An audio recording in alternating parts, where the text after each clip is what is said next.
¿Te has preguntado alguna vez por qué ciertos lugares, aunque parezcan normales, producen en tu interior un peso extraño, una inquietud que roba tu paz y sacude tu fe?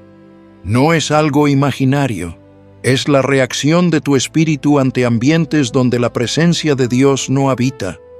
La vida cristiana no se desarrolla en un vacío, vivimos en un mundo lleno de influencias, y algunas de ellas son trampas cuidadosamente preparadas por el enemigo para debilitarnos. Cuando un creyente se expone a esos espacios, comienza a sentir ansiedad, cansancio espiritual, sequedad en la oración y, poco a poco, un alejamiento silencioso de Dios. Lo más peligroso es que este proceso no siempre se nota de inmediato. El corazón empieza a enfriarse, la pasión por el Señor disminuye y, sin darse cuenta, la persona se acostumbra a vivir sin la plenitud del Espíritu Santo. Por eso debemos estar atentos y vigilantes, reconociendo que no todos los ambientes son neutrales. La palabra nos exhorta claramente en Proverbios 4:23. Sobre toda cosa guardada guarda tu corazón, porque de él mana la vida.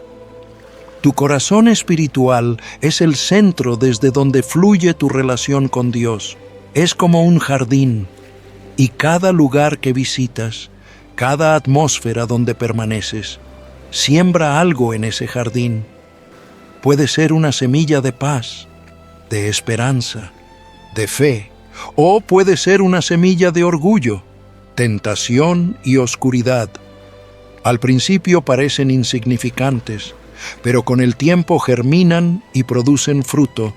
Por eso la advertencia divina es proteger el corazón, porque lo que allí se siembra determina todo lo demás en tu vida espiritual.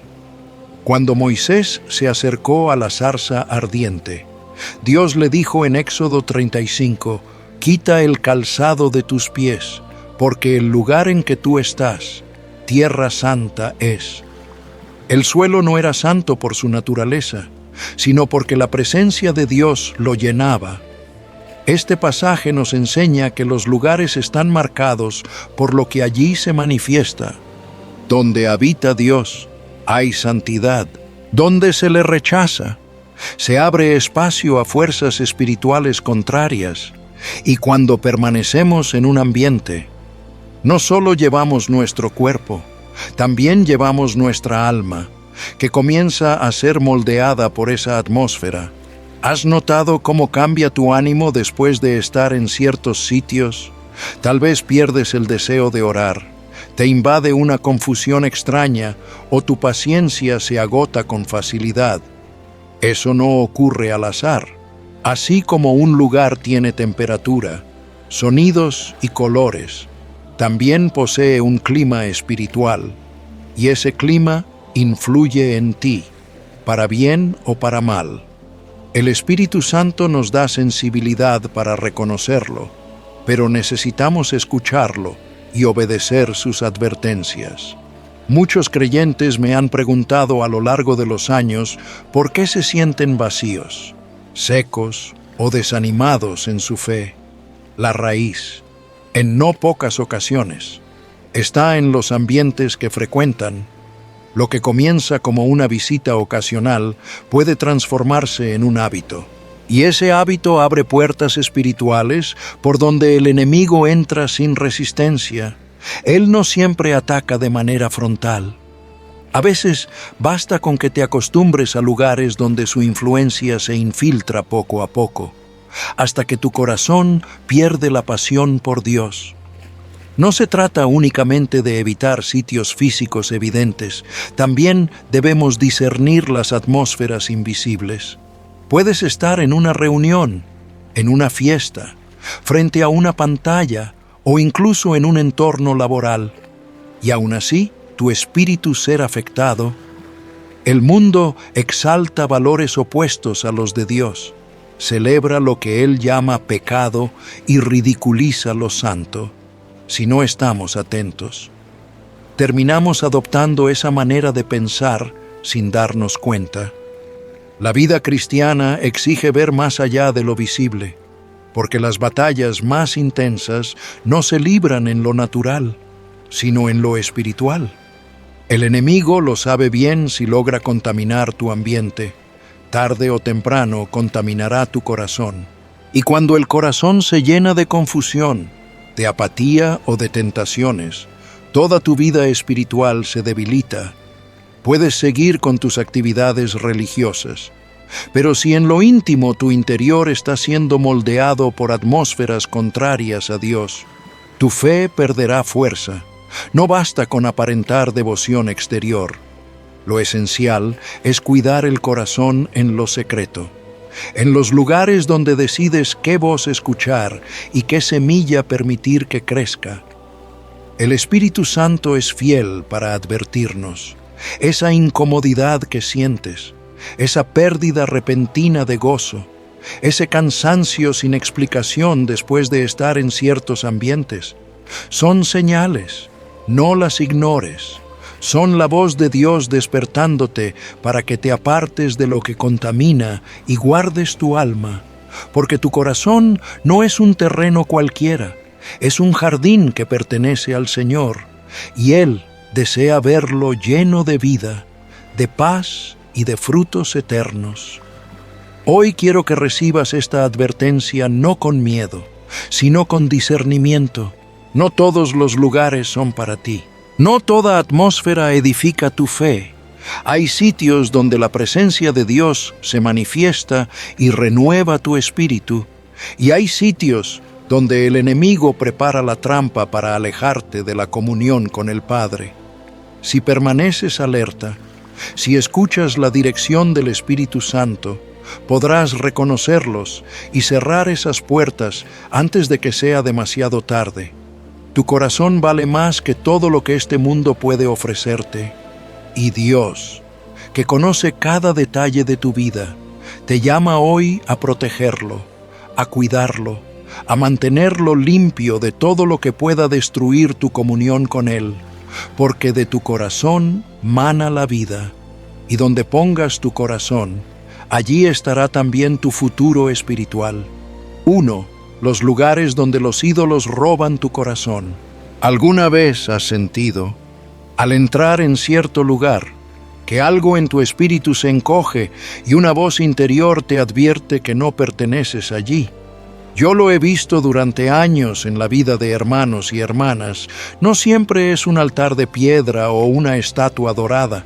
Muchas veces es algo más sutil que se sienta en la primera fila, en la pantalla del teléfono o en una conversación que celebra al hombre más que al Creador, basado en el contenido que hemos revisado. Quiero hablar contigo con franqueza pastoral sobre el primer lugar que contamina la vida espiritual, la idolatría. Dios habló desde el Sinaí con una orden que no admite atenuantes. No tendrás dioses ajenos delante de mí. Éxodo 23 lo afirma con firmeza. No se trata solo de imágenes talladas, se trata de todo aquello que reclama el trono de tu corazón. Cuando ese lugar se ocupa, la relación con el Señor se divide. Recuerda lo que pasó en Éxodo 32 mientras Moisés recibía la palabra. El pueblo fundió sus joyas y creó un becerro de oro. El juicio vino. La ira de Dios se encendió y miles sucumbieron. No fue únicamente una falla ritual, fue una traición del corazón. Esa historia no es un relato distante, es una advertencia vigente. Lee conmigo Colosenses 35. Haced morir, pues, lo terrenal en vosotros y avaricia, que es idolatría. Observa cómo la palabra no minimiza la idolatría, se describe como algo que mata la sensibilidad espiritual, y 1 Juan 2:15 lanza el llamado de alarma: no améis al mundo ni las cosas que están en el mundo. Cuando amamos lo del mundo, el amor del Padre no está en nosotros. Eso es lo que quiero que escuches con todo tu ser hoy. ¿Cómo se manifiestan esos ídolos en nuestros días? Permíteme ser directo: las celebridades que colocamos en pedestales, la validación que buscamos en los me gusta, la devoción a la cuenta bancaria, las relaciones que ensanchan nuestro ego, la búsqueda de reconocimiento constante, eventos y festivales que exalten a la criatura por encima del Creador funcionan como altares modernos. El brillo seduce y la sombra contamina. El peligro no está en la apariencia agradable del lugar, sino en el espacio que deja vacío en el que solo Dios debe habitar. Imagina tu vida como un altar. Cada cosa que pones en ese altar divide tu adoración. Cada vez que tu mirada, tu tiempo y tu devoción se entregan a algo distinto de Cristo, tu fuego interior se apaga un poco. No digo esto para condenarte, sino para despertarte. El enemigo no necesita que lo adores directamente. Le basta con que adores algo que no es Dios. Así entra por la rendija de la costumbre, por la puerta de la complacencia, por la trampa de la justificación. He acompañado a personas que asisten a culto, que cantan y oran, pero que en la intimidad alimentan un ídolo, quizá la carrera, quizá la fama, quizá el propio yo. El altar parece intacto por fuera, pero por dentro la consagración se ha dividido. Eso anestesia la conciencia, hace que el pecado parezca tolerable y sustituye la cruz por apariencias. No todo lo que suena a espiritualidad es santo. No toda experiencia de luz proviene del Espíritu. Discierne. Si al entrar en un lugar tu espíritu se inquieta, escucha esa inquietud, es el Espíritu hablando. ¿Qué es lo que debemos hacer? La Escritura exige lucha y acción. La idolatría no se negocia. La palabra nos llama a erradicarla. No basta con reconocerla, hay que derribar los altares, desmontar las prácticas que la alimentan, renunciar a lo que nos ata. No hablo de una religión vacía de misericordia, sino de una obediencia que trae libertad. Arrepiéntete donde sea necesario. Confiesa lo que ha usurpado el trono y decide hoy volver a darle a Dios el primer lugar. Si mantienes tu corazón como un jardín sagrado, cada semilla que plantes debe ser vida que proviene del Señor. No permitas que la vanidad, la acumulación, la fama o el placer ocupen el trono que solo le pertenece a Él, porque cuando eso sucede, la presencia se retira y el vacío es ocupado por sombras que matan la sensibilidad espiritual. No minimices esta advertencia. No digas, solo es entretenimiento o es inofensivo, y sigas dejando que algo crezca en el altar. Haz morir lo que sea necesario según Colosenses. Guarda tu corazón como Proverbios lo manda. Y si hoy descubres un becerro moderno en tu vida, implora al Señor que lo desarraigue. Hay una decisión que corresponde ahora: enfrentar y destruir cualquier ídolo que haya hallado lugar en tu corazón. No negociar, no suavizar. Destruye el ídolo, no negociar. 2. El peligro invisible de la inmoralidad sexual. ¿Alguna vez has sentido cómo un ambiente puede robarte la paz en cuestión de minutos? Lugares donde la música ensordecedora, las luces llamativas y la exaltación del cuerpo parecen ofrecer libertad, pero en realidad esclavizan el alma. Estoy hablando de esos espacios donde la inmoralidad sexual es celebrada: clubes nocturnos, prostíbulos, fiestas descontroladas, moteles, sitios donde la carne es levantada como un ídolo y el espíritu es empujado hacia la oscuridad. La palabra de Dios es clara y directa en este tema. En 1 Corintios 6:18 leemos: «Huid de la fornicación. Cualquier otro pecado que el hombre comete está fuera del cuerpo, mas el que fornica contra su propio cuerpo peca». Observa bien, no dice resistan, no dice negocien, No dice jueguen con el límite, dice huid. Es una orden de urgencia, porque Dios sabe que este tipo de pecado no se combate quedándose de pie en el campo de batalla, sino escapando de él. La historia del rey David nos advierte con un peso particular. En 2 Samuel 11 vemos cómo un hombre conforme al corazón de Dios, un ungido, un vencedor de gigantes, cayó no en medio de una guerra, sino en la soledad de su terraza. Bastó una mirada mal dirigida hacia Betsabé para que la tentación entrara.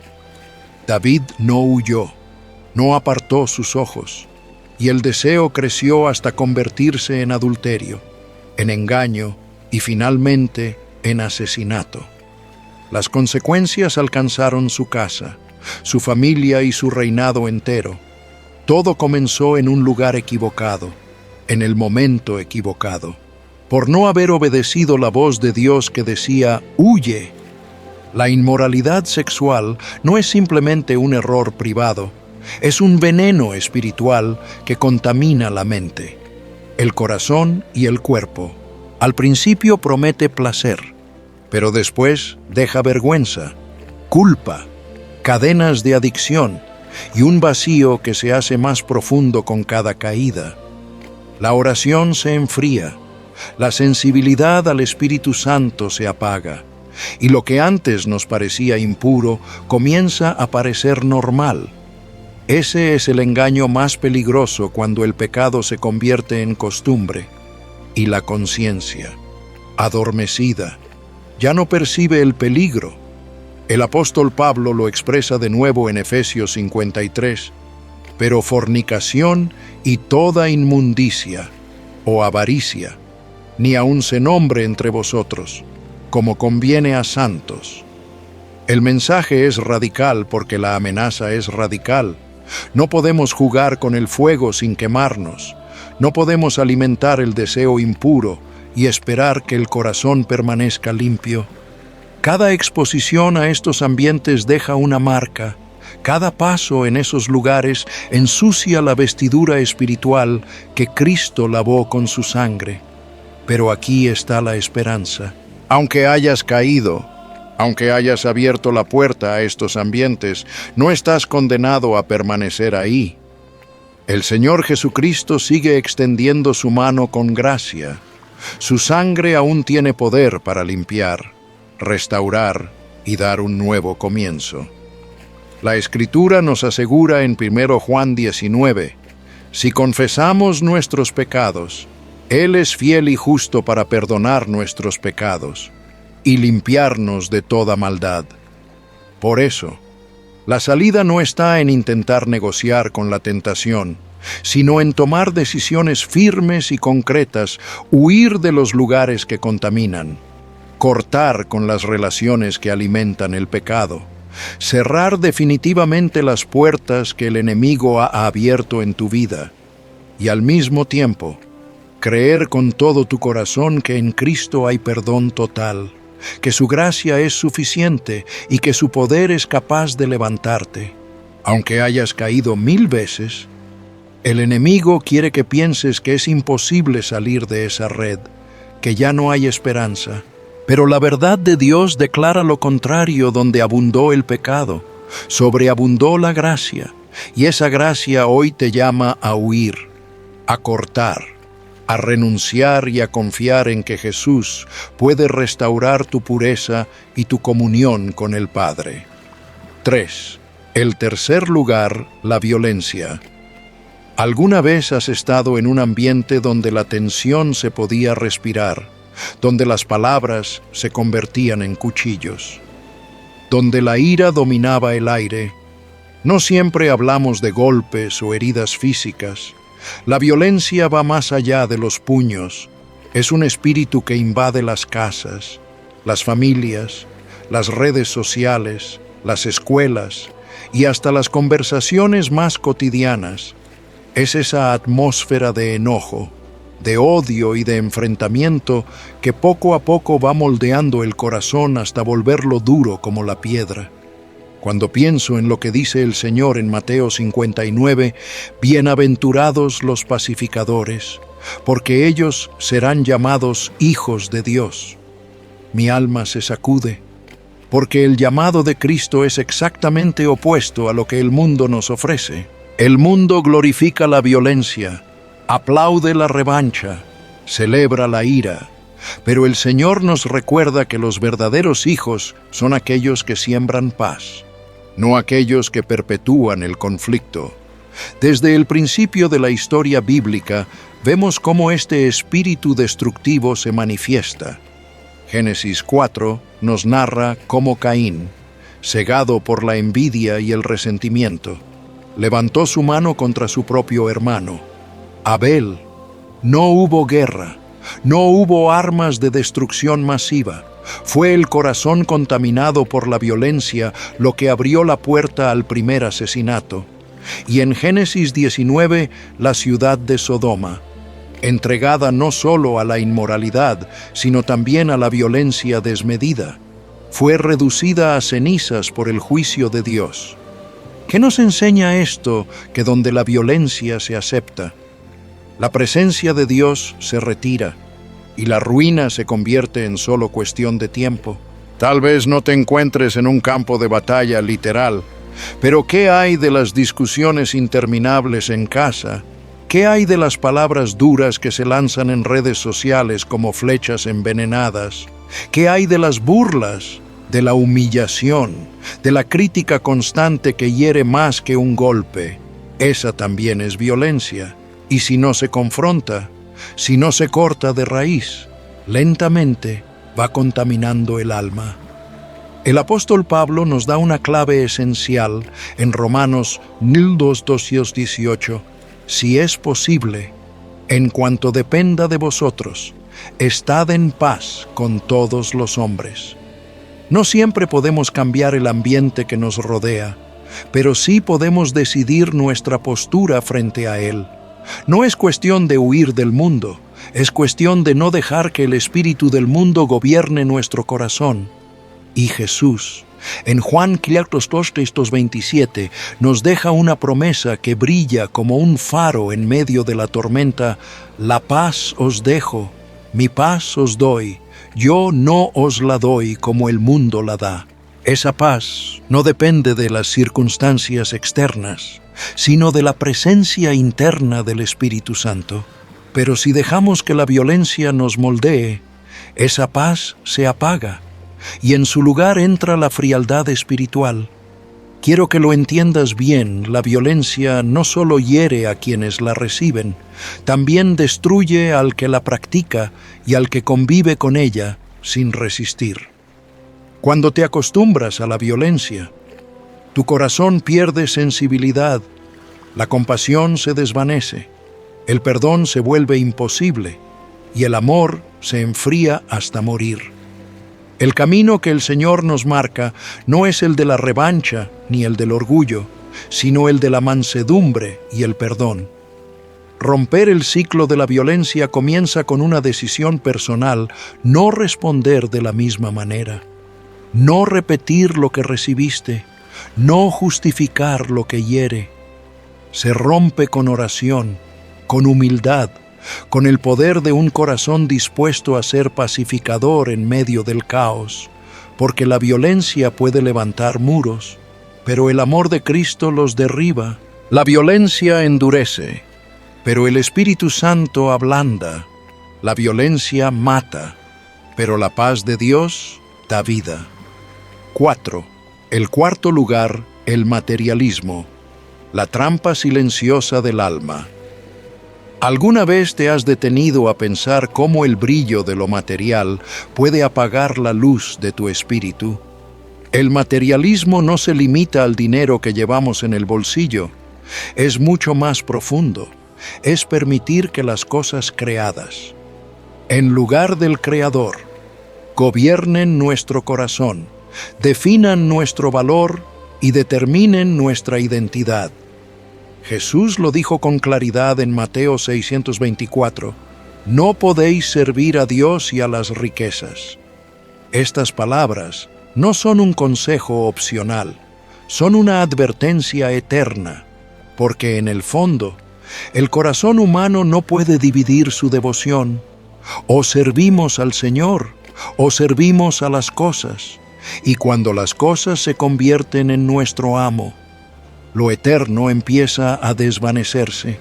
Aunque todavía asistamos a la iglesia, aunque todavía levantemos las manos en adoración. Mira lo que ocurrió con aquel joven rico en Mateo 19.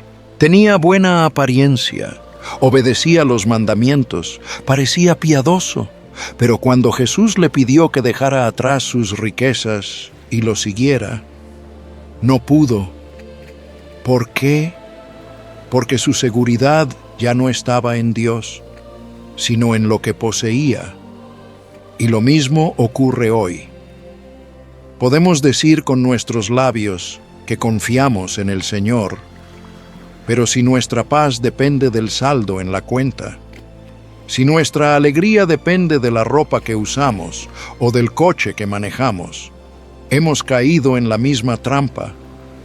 El apóstol Pablo nos recuerda en 1 Timoteo 6:6 una verdad que confronta directamente esta mentalidad.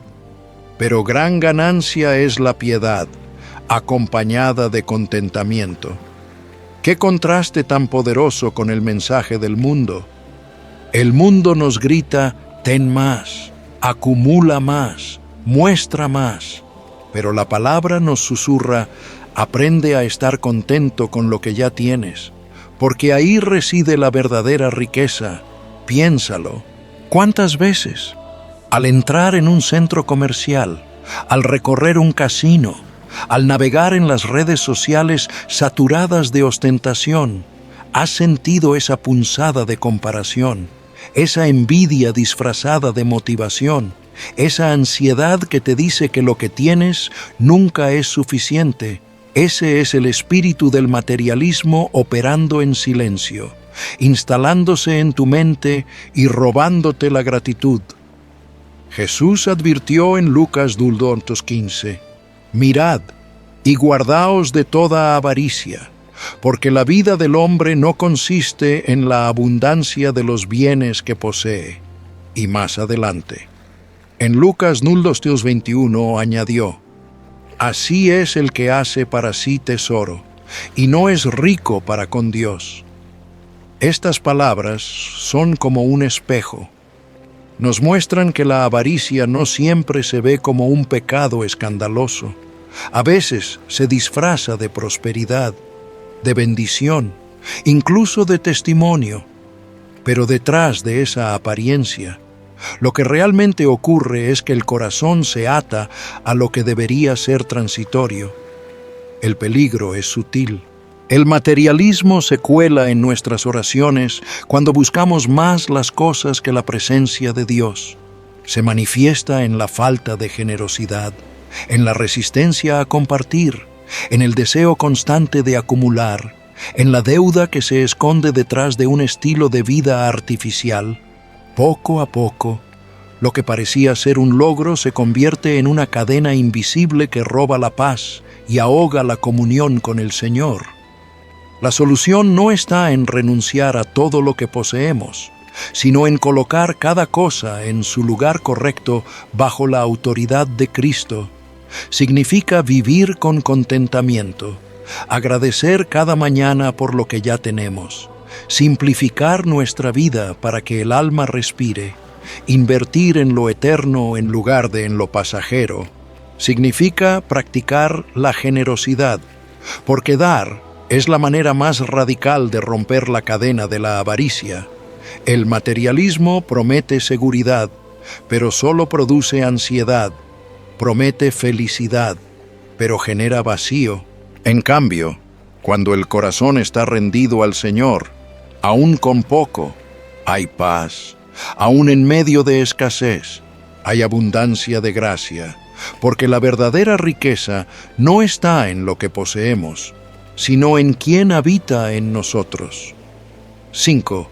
El quinto lugar, el orgullo y la soberbia. ¿Alguna vez has sentido esa voz interior que susurra: mírame, observa lo que he logrado, lo que sé, lo que soy. El orgullo no necesita gritar para instalarse en el corazón. Se mueve en silencio, con astucia, disfrazado de logros, de títulos, de espiritualidad aparente, y sin que lo notemos, va levantando un muro invisible entre nosotros y la gracia de Dios. La Escritura lo dice con una claridad que corta como espada: Dios resiste a los soberbios y da gracia a los humildes. Santiago 46. Resistencia, esa es la palabra.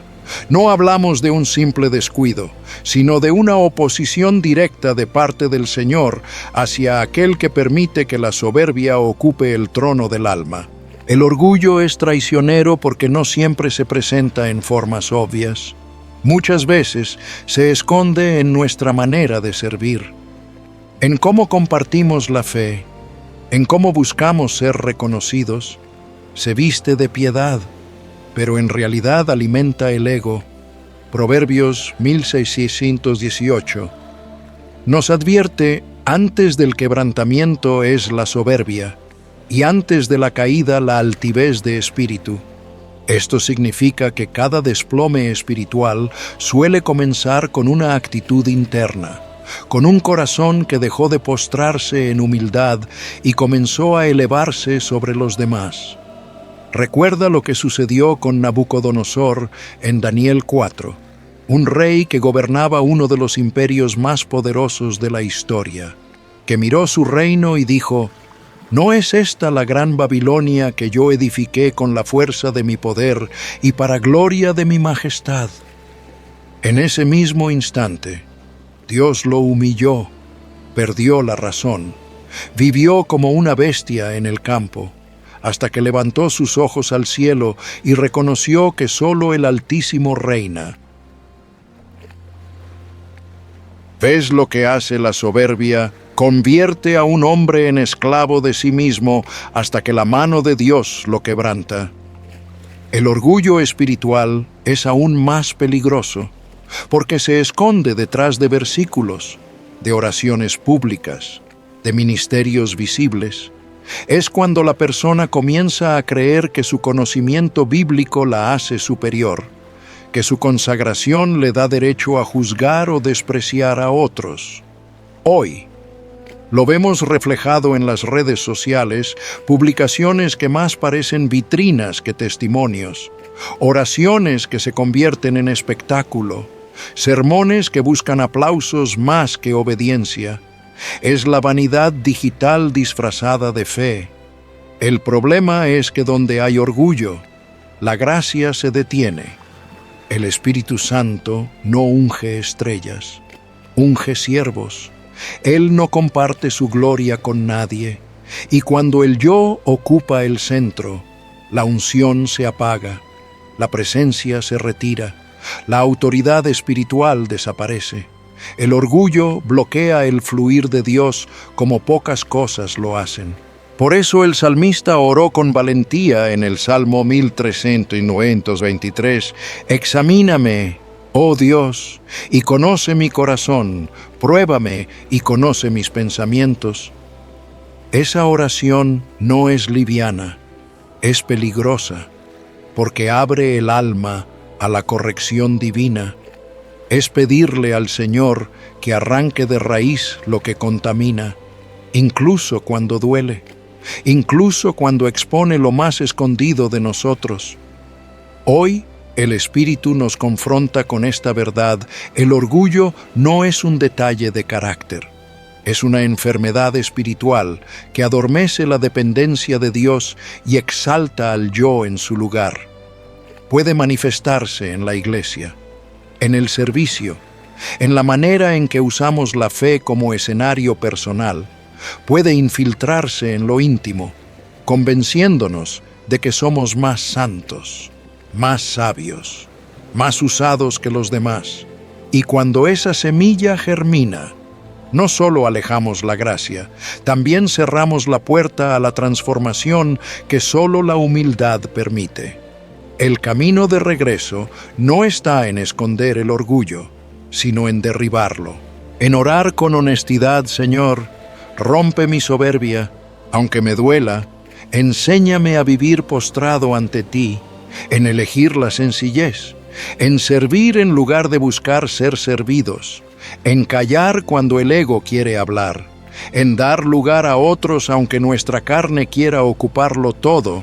Solo así, en humildad, podremos experimentar nuevamente el fluir de la gracia que Dios promete a quienes bajan del pedestal y se rinden completamente a su voluntad.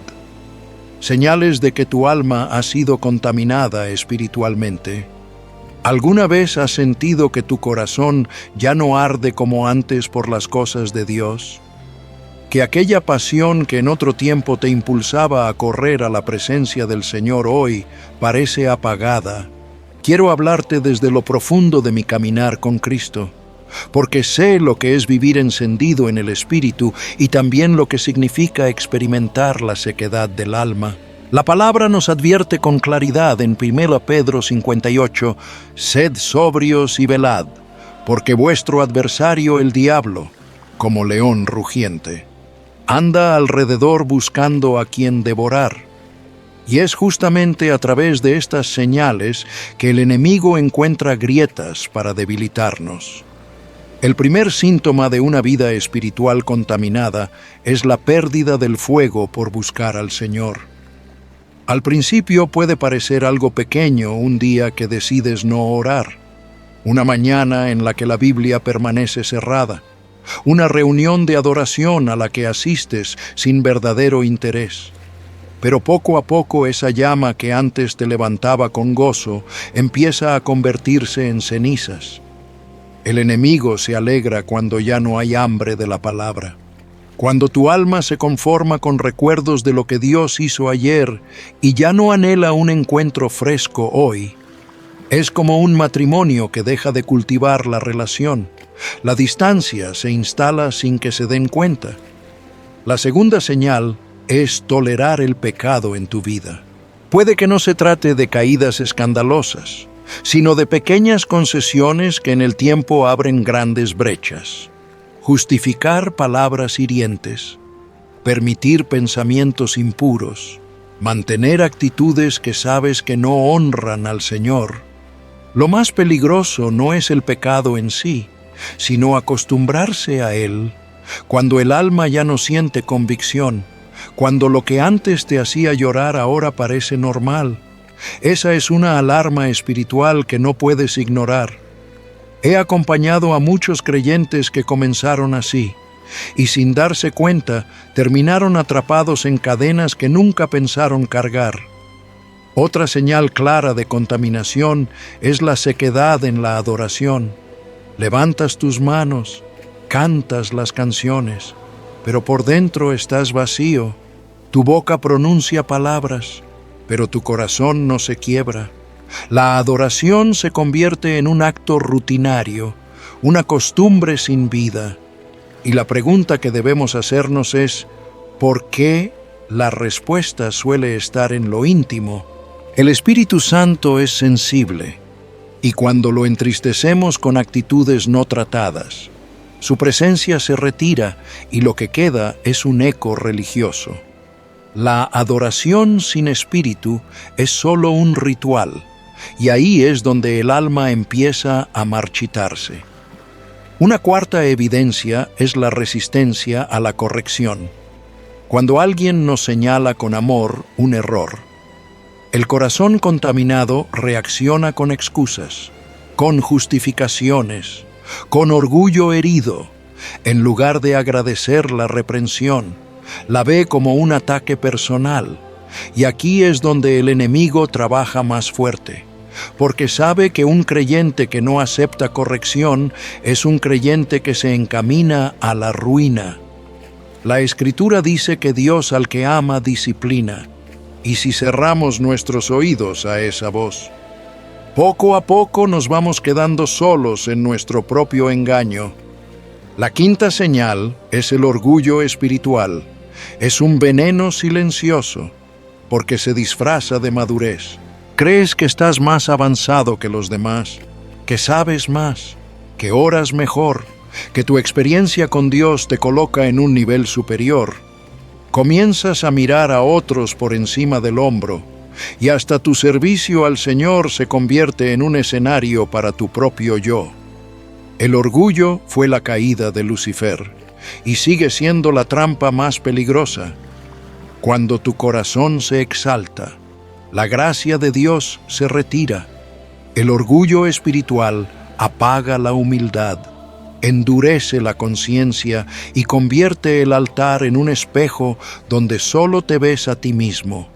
Y finalmente, está la soledad espiritual, el aislamiento del cuerpo de Cristo. Puedes estar rodeado de personas en la iglesia, pero dentro estás solo, desconectado. Ya no compartes tu vida con otros. Ya no buscas el consejo de tus hermanos. Ya no abres tu corazón en comunión. Esa independencia orgullosa no es madurez, es contaminación. El cristianismo nunca fue diseñado para vivirse en soledad. La iglesia es un cuerpo, y cuando un miembro se separa, comienza a morir lentamente. El enemigo sabe que aislado eres presa fácil, y por eso busca apartarte de la comunidad para devorarte en silencio. Mira con atención estas señales: pérdida de hambre espiritual, tolerancia al pecado, sequedad en la adoración, rechazo a la corrección, orgullo religioso y aislamiento del pueblo de Dios. Si alguna de estas descripciones resuena en tu interior, no la ignores. Es el Espíritu Santo mostrándote con amor dónde tu alma ha sido contaminada, porque la batalla no se libra solo contra tentaciones externas, se libra dentro del corazón. En la forma en que respondemos a cada una de estas señales, recuerda, el adversario no descansa, anda alrededor como león rugiente, buscando el momento en que bajamos la guardia. Y esas grietas que hoy parecen pequeñas pueden ser la puerta por donde entre la destrucción mañana. Por eso, es vital permanecer sobrios y velar, porque la vida espiritual se sostiene no con emociones pasajeras, sino con una vigilancia constante y una dependencia total del Señor. Amados, cuando hablamos de la vida espiritual, no hablamos de teorías ni de ideas abstractas. Hablamos de algo tan real como el aire que respiramos, nuestra comunión con Dios. Y sé que muchos de ustedes han sentido esa pesadez interior, ese silencio en el alma, esa distancia que parece crecer entre su corazón y el Señor. Eso no es casualidad, es señal de que hay puertas abiertas, ambientes, hábitos o pensamientos que han contaminado su espíritu, y en este momento quiero llevarlos a la única salida que Dios nos da: el arrepentimiento. La metanoia, el cambio radical de mente y de dirección. La palabra nos lo dice con absoluta claridad en 1 Juan 19. Si confesamos nuestros pecados, Él es fiel y justo para perdonar nuestros pecados y limpiarnos de toda maldad. No hay negociación aquí, no hay fórmulas humanas. El camino de regreso siempre pasa por el reconocimiento sincero de nuestro pecado y por la confesión delante del Padre. Y si alguno de ustedes piensa que es demasiado tarde, quiero que lo escuche con toda su alma. El Señor nunca rechaza al que viene con corazón quebrantado. El arrepentimiento no es un sentimiento pasajero, no es llorar por lo que hice y luego volver a lo mismo. El arrepentimiento es una decisión profunda. Es como girar el volante de un coche que va directo al precipicio: o lo giras con fuerza, o te pierdes. La metanoia es eso, un cambio de dirección. Es mirar lo que ayer parecía normal y reconocerlo hoy como veneno. Es decir: Señor, ya no quiero caminar hacia la muerte, quiero volver a ti. Por eso Santiago 516 nos recuerda: confesaos vuestros pecados unos a otros y orad unos por otros, para que seáis sanados. No se trata solo de pedir perdón en lo secreto, aunque eso es vital. Se trata también de vivir en comunidad, de tener a alguien que ore contigo, que te escuche, que te acompañe en tu lucha. Muchos creen que pueden vencer solos, que con su fuerza basta, pero la verdad es que el enemigo nos destruye en aislamiento. Necesitamos comunidad, necesitamos cobertura espiritual, necesitamos abrir el corazón y decir: hermano, estoy batallando, ora por mí. Ahora bien, este arrepentimiento genuino no se queda en palabras, produce fruto, y el fruto son acciones concretas. La primera es purificar tu ambiente. Mira lo que hay en tu casa, en tu teléfono, en tus redes sociales, objetos, imágenes, libros, música, relaciones, lugares que alimentan el pecado. No puedes pedir fuego del Espíritu mientras guardas brasas de impureza bajo tu techo. Limpia, rompe, elimina lo que no honra a Dios, porque todo lo que entra por tus ojos, por tus oídos, termina marcando tu alma. Segundo, corta con las relaciones y ambientes tóxicos. Sé que esto duele, sé que implica perder amistades, hábitos, quizás incluso oportunidades aparentes, pero escucha bien, no hay relación, no hay lugar, no hay costumbre que valga la pena si me aleja de Cristo. Jesús dijo en Mateo 633, «Mas buscad primeramente el reino de Dios y su justicia, y todas estas cosas os serán añadidas». ¿Lo ves? Tu seguridad, tu provisión, tu futuro, no dependen de esas amistades, ni de esos círculos sociales, ni de esas puertas contaminadas. Dependen de poner al reino en primer lugar. Tercero, restaura tu disciplina espiritual. El arrepentimiento verdadero siempre nos lleva de regreso al altar. Ora. Aunque no sientas ganas, lee la palabra. Aunque tu mente esté distraída, adora. Aunque tus emociones estén frías, persevera. Porque la fe no se trata de sentir, sino de obedecer. El Espíritu Santo no se manifiesta en corazones pasivos, sino en corazones dispuestos. Haz de la oración tu respiración, de la Biblia tu alimento, de la adoración tu refugio, y poco a poco el fuego volverá a encenderse. Cuarto, vive en comunidad. No puedes ser un cristiano solitario. Necesitas un grupo de hermanos que te rodeen, una iglesia bíblica que te enseñe, un mentor espiritual que te guíe. El enemigo quiere verte aislado, pero el Señor te quiere en cuerpo, en familia, en comunidad, y en esa comunión encontrarás protección. Consejo: ánimo y dirección. Quinto, cultiva un corazón agradecido y servidor. El materialismo, el orgullo, la comparación, todo eso se rompe con gratitud y servicio. Cuando das gracias, cuando eliges contentarte con lo que tienes, estás declarando que tu tesoro está en el cielo. Y cuando sirves a otros, aunque sea en lo pequeño, estás aplastando el ego y exaltando a Cristo. Escucha lo que dice Filipenses 48, todo lo verdadero, todo lo honesto, todo lo justo, todo lo puro, todo lo amable, todo lo que es de buen nombre, si hay virtud alguna, si algo digno de alabanza, en esto pensad. Esa es la clave. Llenar tu mente de lo que edifica, enfocar tus pensamientos en lo que agrada a Dios, apartarte de lo que contamina. Y aquí quiero hacerte un llamado más profundo. No basta con cambiar rutinas, no basta con limpiar la casa o con cortar relaciones. Lo esencial es el corazón. Por eso clama como David en Salmos 323, examíname, oh Dios, y conoce mi corazón. pruébame y conoce mis pensamientos. Esa es una oración peligrosa, porque cuando le pides a Dios que escudriñe tu interior, Él lo hará.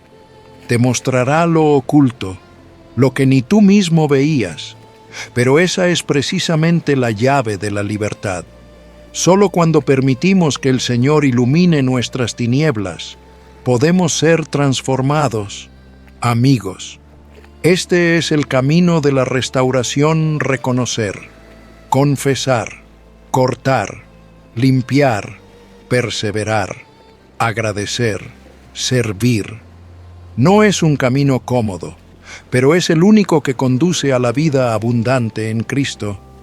El arrepentimiento es la puerta, la obediencia es el paso, la presencia de Dios es la meta. Y si das hoy ese paso, descubrirás que nunca estuviste solo, que el Padre siempre te esperó con los brazos abiertos, listo para restaurar tu alma.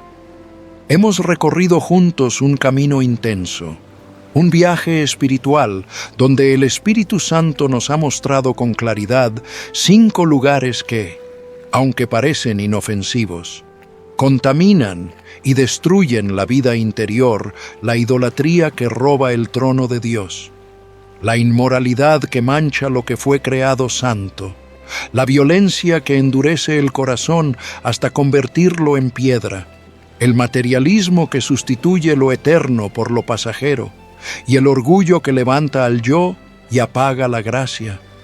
No los ignores, no los justifiques. Son puertas abiertas por donde el enemigo entra sin pedir permiso. Y aquí, en este punto, quiero detenerme contigo, porque aunque estas advertencias son firmes, también son un recordatorio de esperanza. No importa cuántas veces hayas caído, no importa cuántas veces hayas caminado en ambientes que apagaron tu fe, en Cristo siempre hay un nuevo comienzo. La presencia de Dios puede restaurar lo que el pecado contaminó, puede devolver la paz que perdiste, puede encender otra vez ese fuego que pensabas extinguido. Por eso hoy quiero invitarte a un acto de fe sencillo pero profundo, ahí donde estás. Escribe en los comentarios una declaración corta, pero cargada de verdad espiritual: Dios guarda mi alma. Hazlo ahora mismo. No es solo una frase, es un pacto público con el cielo, es un sello sobre tu corazón. Y si has llegado hasta aquí, si escuchaste hasta este momento, escribe también con convicción: mi alma vale oro, porque lo es. Porque para Dios tu alma fue tan valiosa que envió a su Hijo a morir en la cruz para rescatarla. Comparte este mensaje, no lo guardes solo para ti. Alguien cercano a ti está esperando escuchar esta verdad. Alguien necesita que le recuerden que todavía hay salida, que todavía hay perdón, que todavía hay poder en la sangre de Cristo para limpiar, restaurar y levantar. Al compartir, te conviertes en sembrador de vida, en un instrumento en las manos de Dios para alcanzar a quienes están caminando en oscuridad. Y no te quedes aislado. Permanece conectado con esta comunidad de fe. Suscríbete, involúcrate, sé parte de lo que Dios está haciendo a través de este canal, no como espectador pasivo, sino como intercesor, como hermano en Cristo que anhela ver avivamiento, que quiere que su vida sea una señal viva de la presencia de Dios en medio de un mundo que se enfría. Si permaneces fiel, si perseveras, verás transformación. El Espíritu Santo no permitirá que la llama en tu interior se apague. Puede debilitarse, sí, pero Él mismo la soplará hasta encenderla otra vez. Y cada vez que regreses, cada vez que escuches, cada vez que busques, recibirás brasas encendidas que mantendrán tu corazón ardiendo. Hoy el Señor te mira, conoce tu esfuerzo, ha visto tu perseverancia hasta el final y promete que lo que comenzó en ti lo llevará a término. Mantente firme, protege tu alma, porque lo mejor de Dios está por venir.